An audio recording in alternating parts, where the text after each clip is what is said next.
ৰাজ্য চৰকাৰৰ কৰ্মচাৰীসকলৰ বাবে জনাব বিচাৰিছোঁ এটা ডাঙৰ খবৰ। ভোগালী বিহুৰ শুভক্ষণত কৰ্মচাৰীসকলৰ বাবে তিনিটাকৈ বৃহৎ ঘোষণা কৰিছে ৰাজ্যৰ মুখ্যমন্ত্ৰীয়ে। কি তিনিটা সুখবৰ আহিছে সবিশেষ আপোনালোকক জনাব বিচাৰিছোঁ। ভিডিঅ'টো প্ৰথমৰ পৰা শেষলৈকে চাই থাকিব। ভোগালীৰ সুমধুৰ ক্ষণত মুখ্যমন্ত্ৰীয়ে দিছে কেইবাটাও সুখবৰ। ইয়াৰে ভিতৰত প্ৰথমটো গুৰুত্বপূৰ্ণ সুখবৰ হৈছে ৰাজ্যৰ শিক্ষকসকলক লৈ মুখ্যমন্ত্ৰীয়ে কৰিলে ডাঙৰ ঘোষণা। ৰাজ্যৰ অপ্ৰাদেশিকৃত বিদ্যালয়সমূহক লৈ মুখ্যমন্ত্ৰীয়ে কৰিছে মন্তব্য। মুখ্যমন্ত্ৰীয়ে কয় যে অপ্ৰাদেশিকৃত বিদ্যালয়ৰ পৰ্টেলসমূহ শীঘ্ৰে খোলা হ'ব। প্ৰায় সাজু হৈ পৰিছে পৰ্টেলসমূহ। অপ্ৰাদেশিকৃত বিদ্যালয়ৰ শিক্ষকসকলে পৰ্টেল যোগে আবেদন কৰিব লাগিব। বিশেষ টেট অনুষ্ঠিত হ'ব অপ্ৰাদেশিকৃত বিদ্যালয়ৰ শিক্ষকসকলৰ বাবে, আৰু বিশেষ টেট কোৱালিফাই কৰাৰ পিছত অপ্ৰাদেশিকৃত বিদ্যালয়ৰ শিক্ষকসকলৰ নিয়মীয়াকৰণ কৰা হ'ব।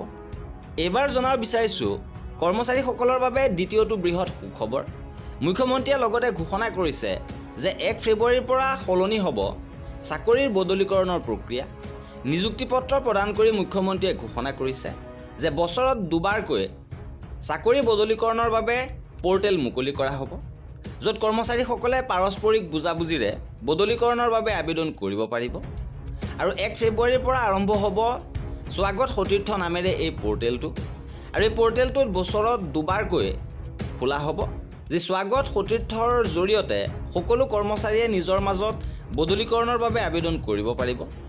ইপিনে সমাধান হ'ব টিউটৰ শিক্ষকসকলৰ সমস্যা। মুখ্যমন্ত্ৰীয়ে ভোগালী বিহুৰ সময়তে পুনৰ এই কথা ঘোষণা কৰিছে। টিউটৰসকলৰ বাবে বিশেষ ব্যৱস্থা লৈছে ৰাজ্য চৰকাৰে। কি কৈছে সবিশেষ আপোনালোকক জনাব বিচাৰিছোঁ।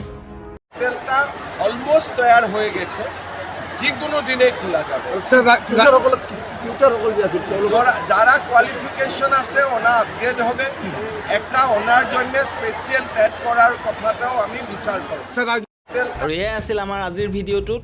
কৰ্মচাৰীসকলৰ সকলো খবৰ পাই থাকিবৰ বাবে আমাৰ চেনেলটো ছাবস্ক্ৰাইব কৰি ৰাখিব। ভিডিঅ'টো শেষৰলৈকে চোৱাৰ বাবে বহুত ধন্যবাদ।